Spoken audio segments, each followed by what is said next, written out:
Welcome to Dracaena Wines podcast. Our wines plus your moments equals great memories.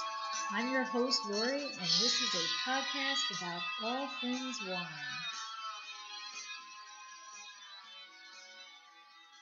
Hey everyone, welcome to my latest podcast episode. This is part of a series called Dracaena Wines on Wine, where I sit down with someone in the wine industry and get their perspective. In this podcast, I had a great time speaking with Alistair Veen, who was named the BC Somm of the Year. We discussed not only what it was like to be in the competition, the stress of being in the competition, and also what it was like after he was announced the winner. He claims to be a chef before all else, and he owns his own restaurant called Tap, of which apparently some people have a tough time remembering that three-letter name. I was introduced to him by a gentleman named Charn Rye, who sent me a pretty amazing product to sample called the V-Spin, which hyperaerates your wine. No need to decant for hours, just V-Spin a few minutes, and the results are outrageous. So join me as we discuss many facets of being in the wine industry and what it is like to be involved in the development of a new product that really is impressive.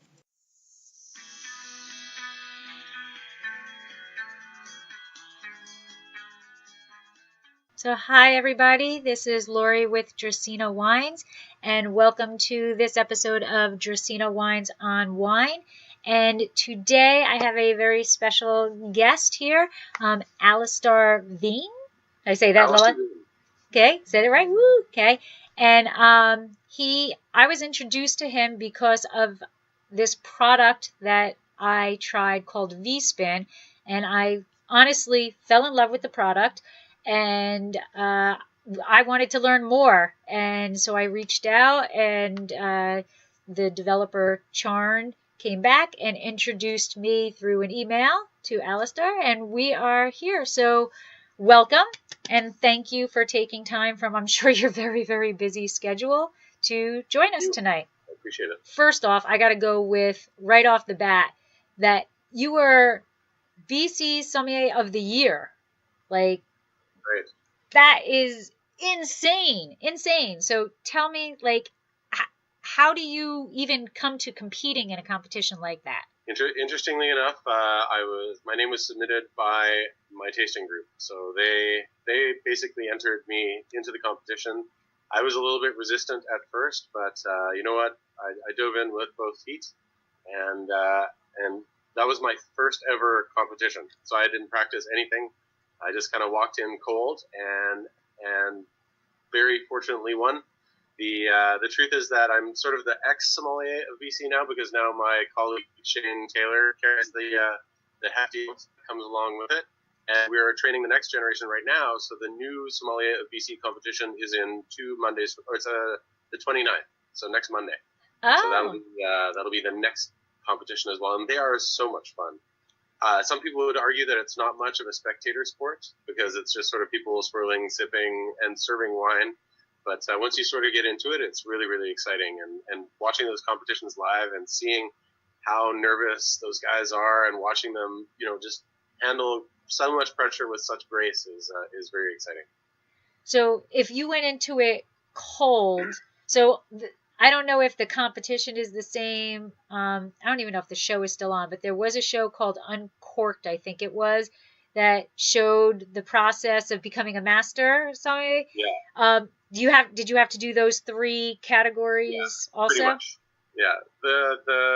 It's a little bit more reality driven. A lot of the Uncorked stuff was very crazy situations, but yeah, anything is fair game for sure. So depending on the level that you're competing at, the situations become more and more unbelievable and unrealistic, but you're expected to just be able to roll with the punches and go for it.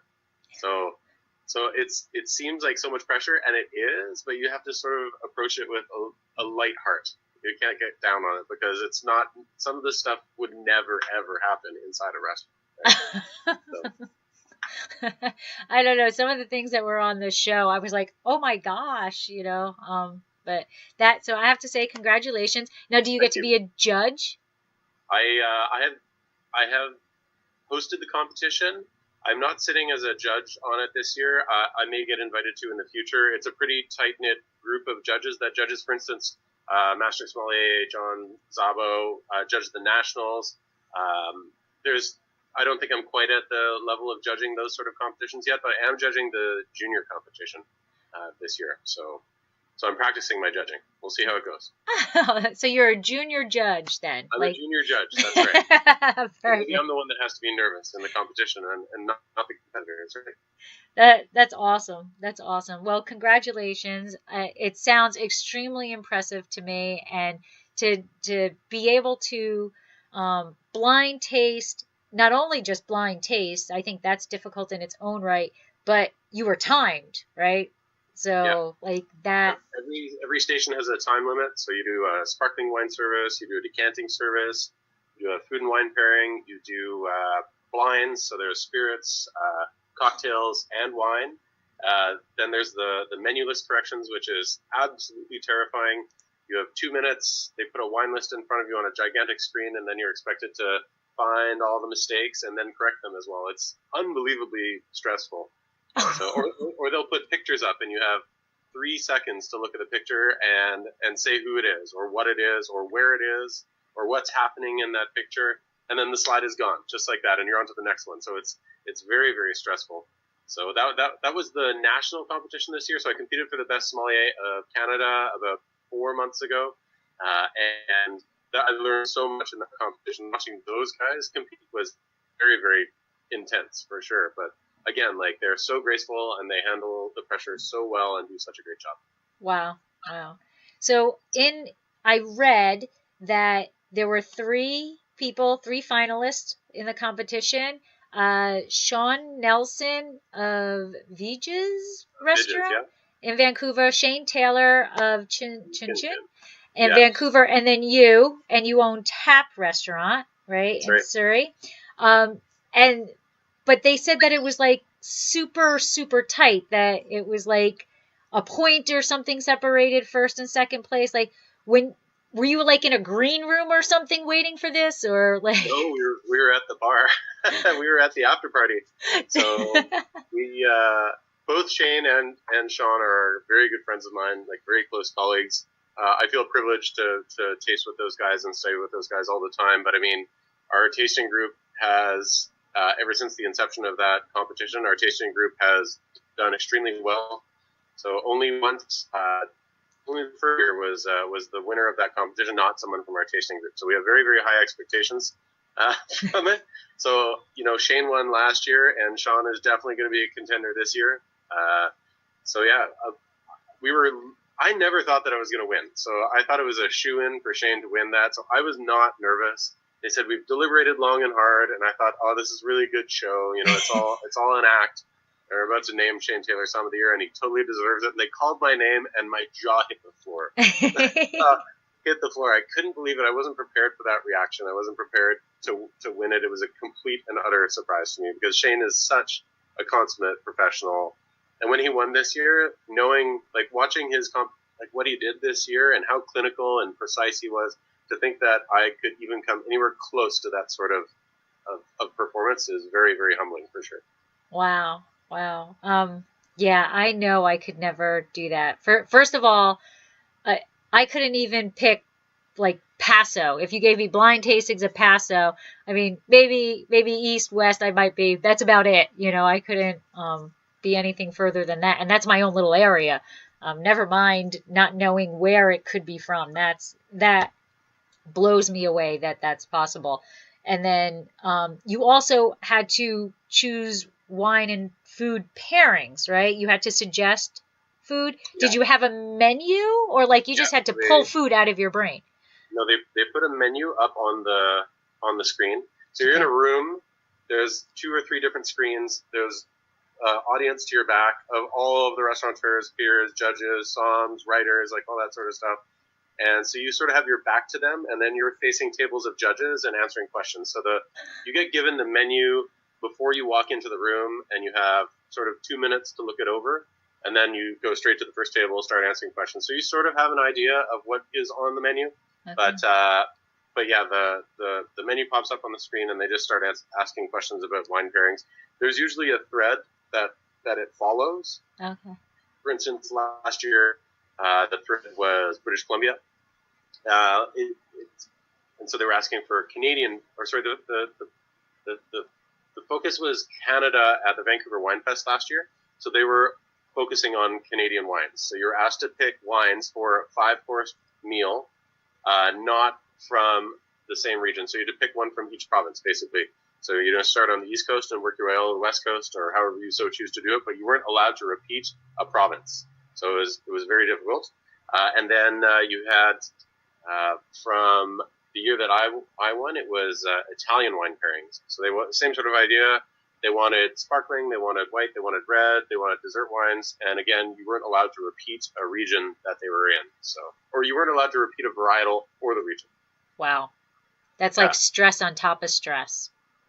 That's the area that I'm pretty good with. So I mean, I'm a chef first and then a sommelier second, and I do countless wine and food pairing menus. So I wouldn't say I have a knack for it, but I don't feel I have the same sort of pressure as someone that doesn't have a cooking background.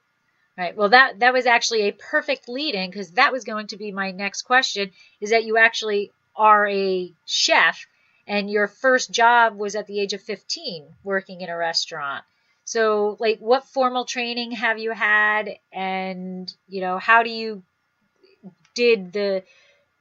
want to just expand your chef skills to becoming a somm, or they do go hand in hand, but they are very different also. So, well, I think that once I kind of got into my own restaurant, I realized that if anyone was going to be pushing the wine and food pairing sort of direction, it would probably have to be me. And our customers are very savvy, and so I wasn't able to just make stuff up on the spot. So I started pursuing my wine education. I started with the International Sommelier Guild. I did their level 1 and level 2, and then I transferred over to the WSET program. So I did that training as well before I moved into the Court of Masters, where I'm currently doing, that training. And then from the culinary side, it really is more just the School of Hard Knocks. I coached for the bulk of my adult life, and I tried to get out of it, but it just kept bringing me back. And so I'm a Red Seal certified chef now. I finished my certification several years ago. I have apprenticed a number of chefs as well. I think I just have a constant desire for study. Like I'm always working on something. And it became a pretty logical progression to work on wine. It's also really delicious, and having wine and food together, exploring the dynamics of those pairings. I mean, you can learn a lot from terrible pairings. You can learn a lot from great pairings. And so, yeah, I feel myself getting drawn further and further into it. So I just had a question. So if you do wine pairing dinners, I would assume right? So how do you do that? I come to you with my Cabernet Franc, and I'm like, do you taste it? Do I get to say what I think, For sure. All of those things are possible. So, I mean, if you're coming to me and you want to do a wine dinner, then I'm going to listen to how you want to sort of do and how you want to do the pairings, and I'm going to advise, or I'm going to, give my opinion. If you tell me what the bottle is, I'm going to make a very good guess at what it's probably going to taste like, and then structure the pairings around that. I mean, a lot of wine and food pairings is conviction, where if you believe that the pairing is great and you can sort of, massage the pairing a little bit, either with seasoning or acidity or whatever the case is, then you're probably going to end up with something enjoyable. And I mean, it's more likely going to be enjoyable than not enjoyable, that's for sure. So there's a little bit of showmanship for sure involved in it. But at the end of the day, if you came up to me with a Cab Franc, then I'm going to want to know where it's from and how ripe it is. And at that point, I can probably come up with some half-decent pairings for you. Awesome. So you have also earned, talk about you like studying, you got a lot of awards for all your studying. You've earned the distinction in the French Wine Scholar Program and became one of the 5% of candidates to pass the Court of Master Somms advanced certification on your first try. Yeah, that was nerve-wracking.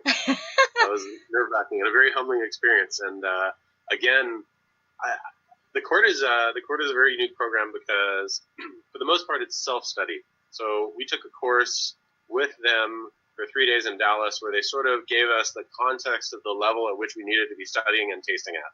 But other than that, it's all on your own.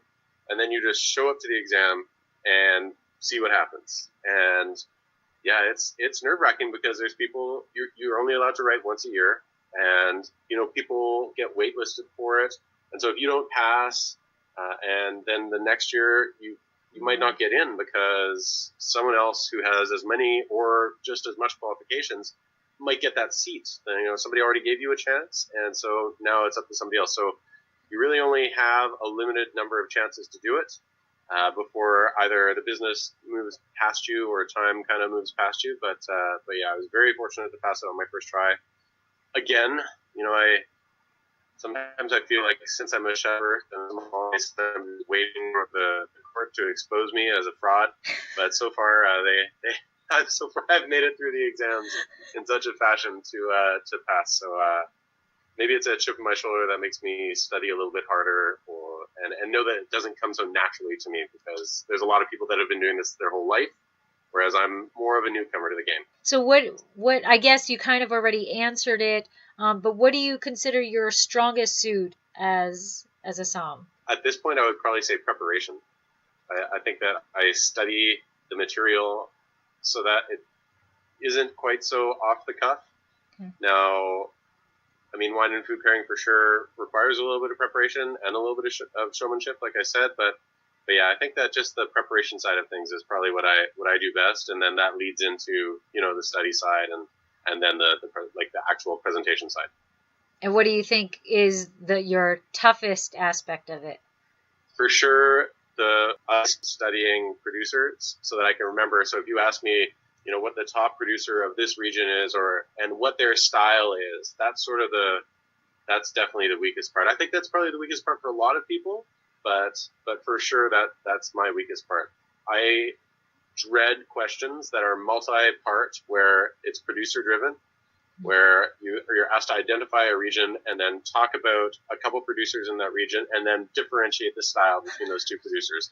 Those are just terrifying questions for me, because again, I feel like just my knowledge of producers is my weak spot. But there's so many of them, and there's so they many change. So many, and you're expected to know all of them, like they lived in your basement for 2 years or whatever it is, right? They're like, oh yeah, that producer in Chinon who uses whole cluster fermentation and old Joe. Barrels, yeah, it's Joe. His son just broke up with his girlfriend, and but that's sometimes the level at which we're expected to speak about these producers, right? It's crazy. It's crazy. So tell me about your restaurant, Tap. How long has it been opened? Is this your first restaurant? And yeah, so I'm a beer girl also, so where's the name come from? I tell different stories about the origin of the name all the time. I always make up different things because the real story is not that interesting and kind of silly. So I always make up new things. Right now, we are very close to a golf course, so we're very close to the Morgan Creek Golf Course. So I like to say that we are a tap-in from the golf course. So that's my current story, all right? So, okay. And I'm sticking to it. Okay. The restaurant's been here for 11 years. Wow. So, and in 7 of that, I've been the owner. Prior to that, I was the chef. And yeah, so we've been having this wild roller coaster of a ride out here in South Surrey for the last 11 years. So you were a chef. It was called Tap when you were a chef there? That's right. Okay. And I wanted to change the name, but at that point it had sort of enough critical and commercial success that we thought jumping ship might not be so smart. It's one syllable. Everyone gets it wrong all the time. They either say the tap or taps. It's only 3 letters, you still find a way of messing it up. But I love my guests equally, so if they want to call it the tap, then that's just fine by me. Whatever, as long as you keep coming in and enjoying my food and my wine list, we're all good. You can call it Pat for all I care. There you go. That was one of the names we joked about. We were like, well, we'll just flip the letters and call it Pat. It's a bad joke.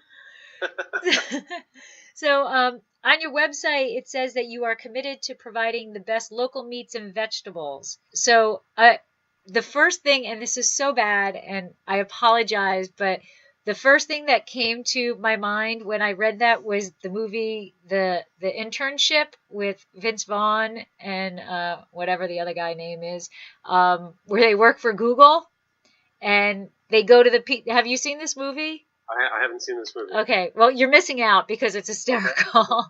But Okay. I'm studying all the time. I don't have time to watch it. but in the movie, they get Vince Vaughn gets uh an internship at Google, and he has to go sell Google whatever ads. And he goes into the pizza place, and the pizza place doesn't want to buy, and all he's doing is like, I know, you go local, you can go to that farmer's market where you can smell all that food right coming in, and that's just what it reminded me of. And that was a really long story, especially since you didn't see the movie. But when you get a break from studying, go see the movie because it is by far hysterical. But right. Do you go to farmers markets? Like, how do you, what's your connection? Yeah, for sure. We, there's a number of farmers markets around here. So I'm close to White Rock, and every Sunday there's a White Rock farmers market, especially in the summer. It's like a big outdoor affair. We have 2 farmers markets in Vancouver that are celebrated as well.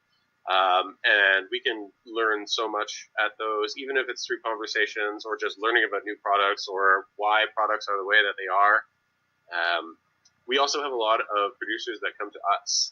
Some we meet at farmers markets, and I mean, obviously in passing, you give your business cards or whatnot, and they follow up, and then they show up. Sometimes they show up at a restaurant with a truck filled full of vegetables, and it's sort of just like, what would you like? Right? And you're just hauling things off the back of this truck and trucking into the kitchen, and you go. I mean, that's definitely the romantic side of it too. It's not like every Wednesday there's like a big pickup truck outside my restaurants with like a guy shoveling vegetables into the restaurant, so to speak. But yeah, we create some pretty solid partnerships, and I love those loyalties where someone runs out of this crop, but now they're growing this crop, and so you just take it anyways and see what you can do with it and roll with it.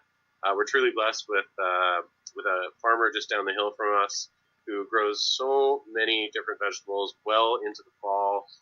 He still keeps like some of his squashes in coolers for us down at the farm right now, so we can roll down there and get some unusual squashes like even now. So. Oh wow, that's awesome.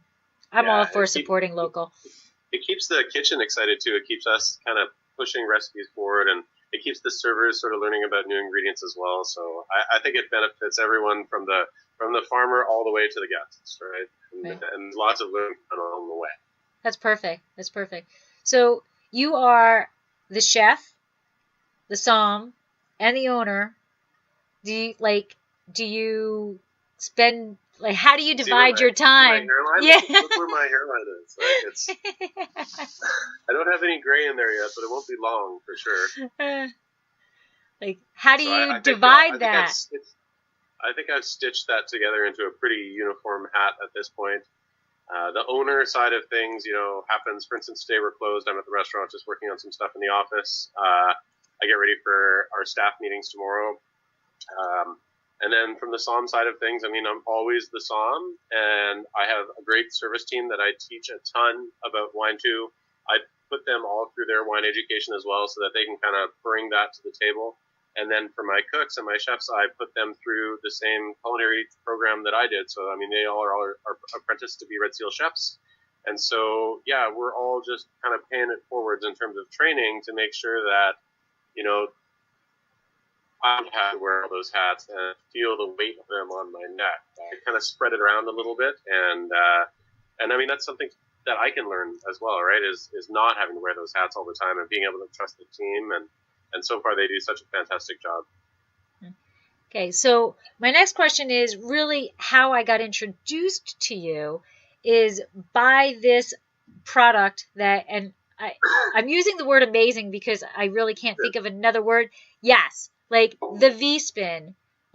So I saw it online. I think Instagram. I'm not really sure. I saw it. And the first thing being the microbiologist, that can't get out of me. I saw an auger spinner and I was like, oh, duh, that's like brilliant. Like, why did I not think of this? This should have been my product. So I reached out and I asked if there was a way I can get a sample of this to try it out. And my brain, half my brain was like, this is genius. It's going to work. This is brilliant. And then the other half was like, oh, this is going to be another one of those. Yes.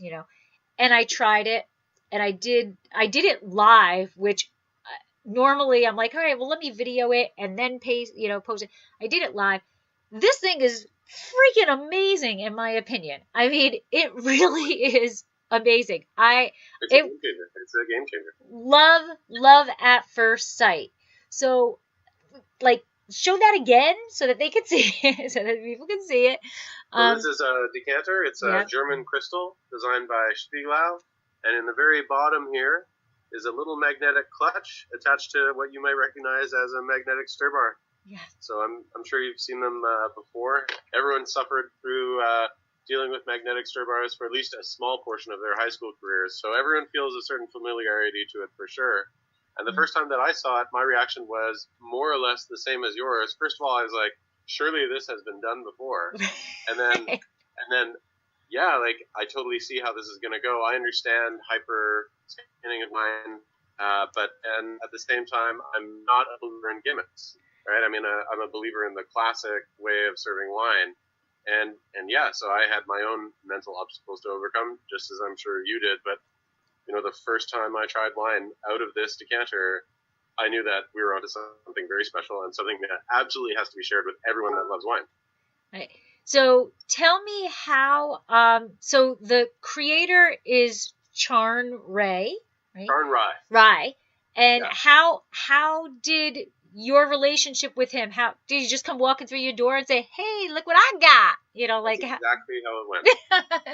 That is exactly how it went. I was working on something, and someone came by and said, "There's a gentleman here that wants to speak with you about a decanter," and so I came in, or he came up to where I was, and he showed me the original sort of design. It was super clunky. It was very loud, and so I mean that was already 2 strikes against. Plus, it was a gimmick. I was like, no way, I don't. This isn't what I do, right? And he's like, well, let's try it out, right? And so he purchased a bottle of wine, and we tasted it, and right away I was shocked. And he told me that he was going to go talk to the folks over at Riedel and have them design this decanter to eliminate all the things that were hesitations for me. And I said, all right, Charn, when you get back from Switzerland, give me a call, or whatever the case was. And he did just that. He met with Riedel and then came back with his design and said, how about now? I said, all right, we did so many tests with the original decanter, and originally we were spinning wines for like 10, 15 minutes, and slowly we started dialing them down to like 2 minutes, 4 minutes, 5 minutes sort of spin times, and the results just again and again and again and again, the wine is just so much more open. It is that much more drinkable. It is softer. It is sexier. It is, like wines that are borderline undrinkable. We just V-spinned a 2010 Frescobaldi Lamiole 2 weeks ago. My tasting group, and that wine is massive and not drinkable and very tannic. And we spun it for 3 minutes. We tasted it. We're like, goodness gracious, like let's go for longer. We spun it for 3 more minutes. We spun it for 6 minutes, and after 6 minutes, the wine was just beautiful. It was showing such wonderful texture. The fruit was right there for the taking. It wasn't locked up behind all of that tannin and kind of closedness. It was one of the more eye-opening demonstrations for sure. But I mean, you don't have to use a 2010 Lamiole to see like how dramatic the V-spin is. I mean, we use this in the restaurant for tableside service. We use it behind the bar. I was privileged because I was the only person in the whole world that had one of these things for like 6 months. And so people would come to the restaurant simply to see it done. And so I had people lining up to try it out. And so now it's a little bit more accessible. Obviously, there's lots of restaurants around the city that are treating their guests to this sort of a wine experience now. So I needed something new, and so I have something new right here. This is Charn's next level. This is called the 1-2. So this is for a glass at a time, or a half liter at a time, or 2 glasses at a time, or whatever you want. So now I'm the only person in the world that has one of these. Oh, I'm jealous. I'm jealous. Yeah, you know what this is handy for is for using with the Coravin. So we have the Coravin program here, obviously, and so we're taking single glasses out of a sealed bottle and opening it up right away. So you really get the benefit of the Coravin's usefulness, and you couple that with V-spin functionality or V-spin sort of like aeration, and you've got a really special experience there for sure. Oh, I know now, lots of people have Coravins, so yeah, I have a Coravin. I'm really kind of jealous now. Because that is true, and that is true. You go and you Coravin something, but then like what still are gotta you wait. decanting a glass? Like what do you do? Like Still it's gotta wait. yeah. So yeah, Charn is he's so smart and so clever, and it's such a visionary. And what an inspiring guy to sort of be able to see do his thing. And so when he comes out with stuff like that, just what else do you say? You sit there flabbergasted. Right. Well, I have to say, I love the fact that like he's got this product that I think is stellar, and he's like, yeah, I'm gonna go one step further, and I'm gonna do this now, so that people who use the Coravin, can still, like that to me he's just a genius of inventor. He's like a tinker guy, he. For sure. I always have like a vision of Charn sort of with the lab coat on and like the darkened little laboratory working his magic on something for sure. And yeah, exactly, right? It's alive! It's alive! It's alive! That kind of crazy look, but he's such a humble guy too. He's definitely a guy that you can just sort of have a casual conversation with, although yeah, you can always see the gears are turning in his head on some sort of level, but what a great guy to be able to present a product like this as well.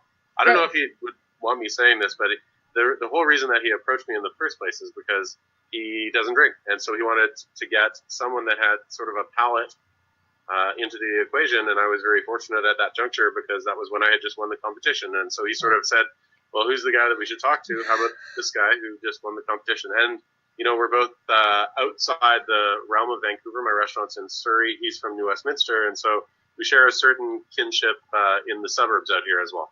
Oh, okay. That was going to be my question: is how did he decide you were the guy that he was going to do? But you, I think that was it right there. He sort of said, let's approach Alistair and see what he has to say. Right. So. See, and that in its own right to me shows a bit, and I have never met him. I honestly don't even know what he really looks like.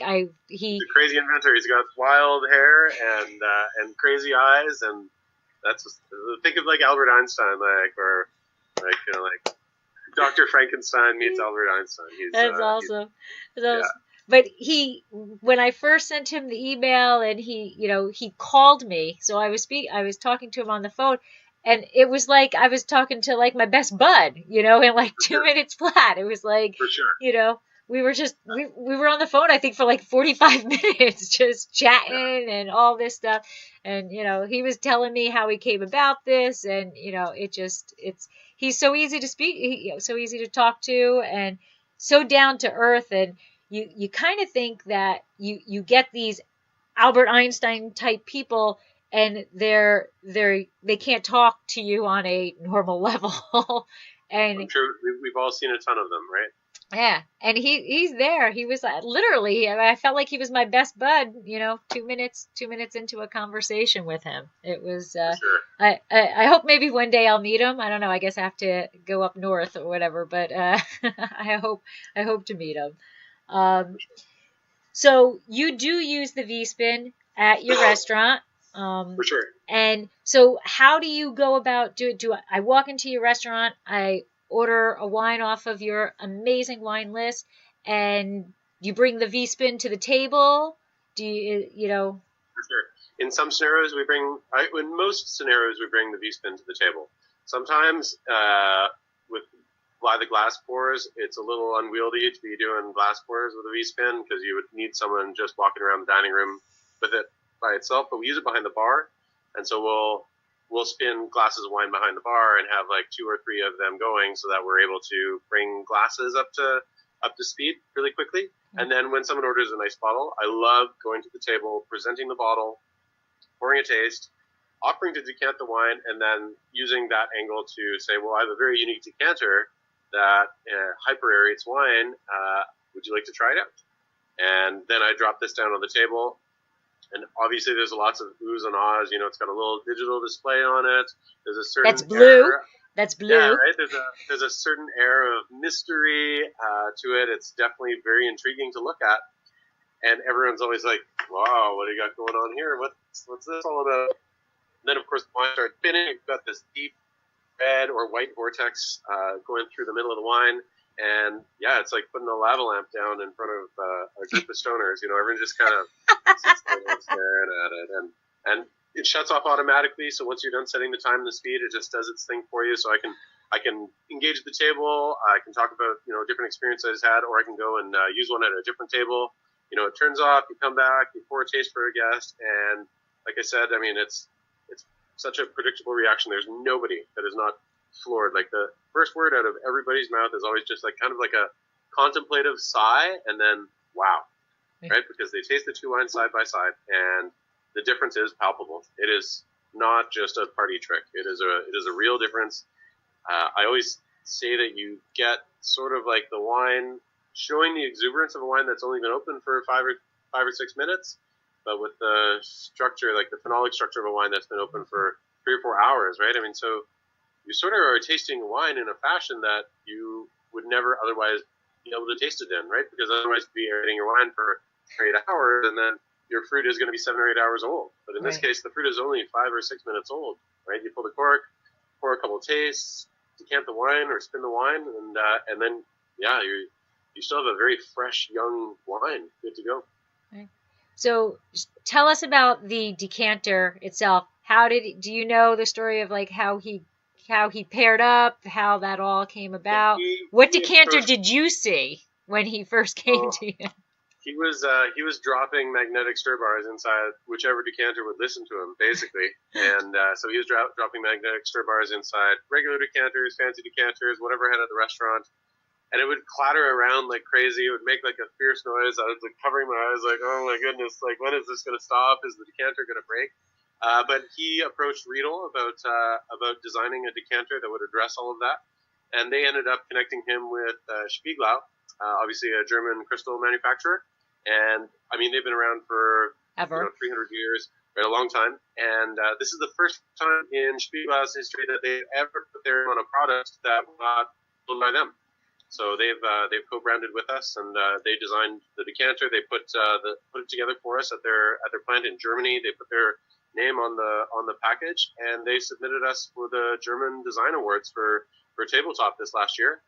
So we sat with bated breath waiting to find out. It's like the Oscars of Germany, basically. It's a big deal. I mean, we make jokes about, you know, German efficiency and German design, but I mean, the design awards are a big deal, and we won. We won the German Design Award, and it was congratulations. I couldn't believe it because first of all, I didn't know what they were, and so I had to research that, and then I saw what a big deal they were, and then I saw that we won basically in quick succession, and yeah, I still don't know how to process information like that because it's, you know, it seems like, you know, win after win after win, guest after guest, you know, like we have yet to find an obstacle that this unit has not been able to overcome. So yeah, it gets boring winning all of those awards. Yeah, well, you know, someone's got to. You know, whatever. We got a great team. So you know, like I said, I mean, Charn is such a visionary. So it wouldn't surprise me to find out that whatever twist he's got coming our way is just going to be for the better. And yeah, I can't wait to see how it works out. Yeah, neither can I, because I think he is a clever person and genius, and, you know, tinker away and, you know, create more stuff that lets us enjoy our wine sooner. And, you know, because, you know, you shove it in the cellar because it says it's supposed to wait, and, you know, you don't know what's going to happen. You know, I'm all for opening now, enjoying now.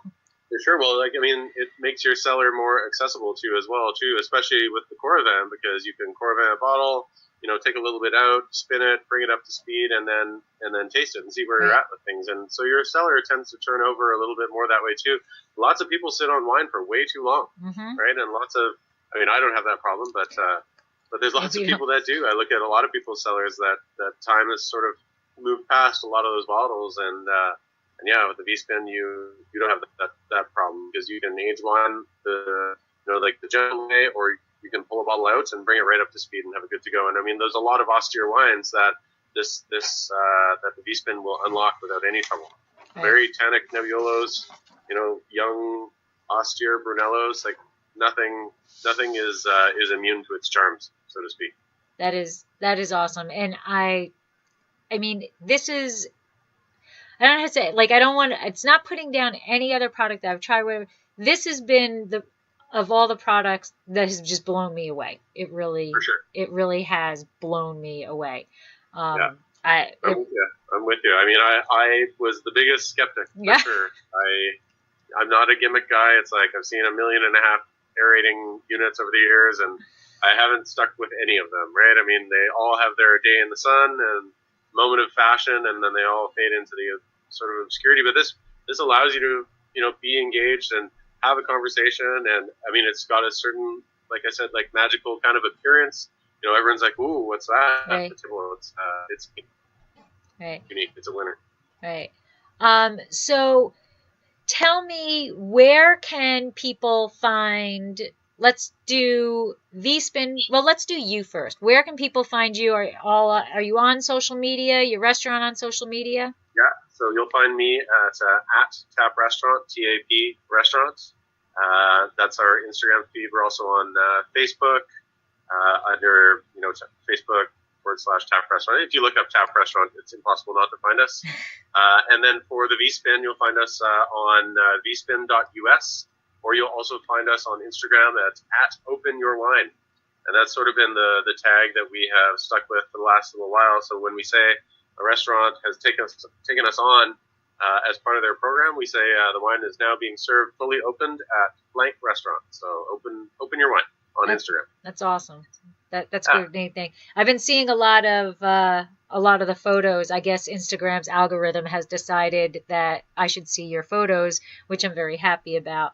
But they're awesome. It's great to see it. It's great, and I see the following getting bigger and bigger. So that is awesome news. For sure. So, lots of people like to drink wine, and everyone's always open to, no pun intended, everyone is always open to sort of trying new things. Yeah, I'm here all day. That's my day job. Yes. All right. So on Dracaena Wines on Wine, I always, one of my favorite Friends episode is when Phoebe, I don't know, do you watch Friends? No, you don't watch TV at all. I watched Friends back in the day. Okay. That was in my glory days. Okay. So there's an episode where Joey wants to go cross country to Vegas, and he wants to know north or south, and Phoebe comes up with this game, which is just to let him figure out which way. And it's one of my favorite episodes. So we always end our Dracaena Wines on Wine with this. Basically, the idea is I say two things. You answer it without thinking is pretty much all it is. All right. So no studying was necessary. Okay. We're going to start off with non-wine stuff, but then I do get into wine stuff. All right. Okay. So night or day?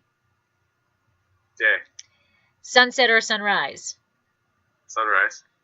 Black or white? White. Walk or run? Walk. Food or drink? Oh, you can't ask me that. Food. That's a tough one for you, right? Yeah. I got another tough one for you. Old world, new world? Old world. Sweet or dry? Dry. Definitely. Bubbles or still? Oh, man. I guess I would have to take still. Okay. Oak or stainless? Oak, but not new oak. Good answer. All right, this is perfect for V-Spin. Drink now or drink later? Drink now. Blend or varietal? Varietal. Vintage or non-vintage? Vintage. Cork or screw cap? I'm flexible on that one. I'll go cork here just because, but I certainly wouldn't want to die on that hill. This is a little different. You're the first person I'm interviewing out of the country. Napa or Sonoma? Sonoma. Commercial or indigenous? It's more winemakers. I'll placate the hipsters, and I'll say indigenous. Okay. Bordeaux or Rhone? Bordeaux. There you go. And warm climate, cool climate?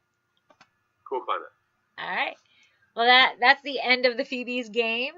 And I just want to thank you very much for taking time out to join in with me and to tell us your story and to share your story with V-Spin.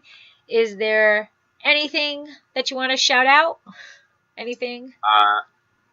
You know what? It's a privilege to be with you today, and thank you very much for taking the time to set this up. And Valentine's Day is right around the corner, and so we'd like to say that with V-Spin, love is in the air. So, there you go. And you can drink your wine a lot faster, which kind of helps on Valentine's Day in a lot of situations. Sometimes for better, sometimes for worse. Yes, yes. Well, thank you very much. And thanks to Charn for coming up with this amazing product. And I look forward to seeing more stuff that he develops, because I'm sure there's more stuff in his brain that we are going to see soon. Just get it all out of there, right? Yes, yes. Just keep getting it on out. Keeping it on out. Thanks for joining. You got it.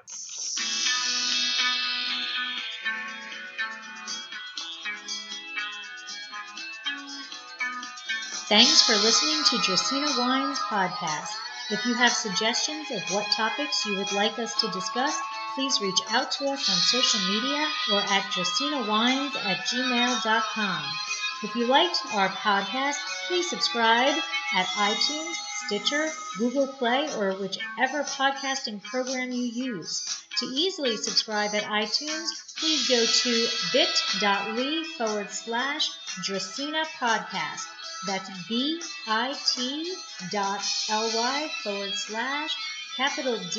for Dracaena and capital P for podcast. We would greatly appreciate you leaving a review on your favorite system. It helps others to find us. Let's get social. Find us on Twitter, Instagram, Facebook, Snapchat, Pinterest, YouTube, Google+, and Periscope at Dracaena Wines. And I am on LinkedIn as Lori Hoyt Budd. Check out our award-winning wine at dracaenawines.com, and remember to always pursue your passion. Slainte.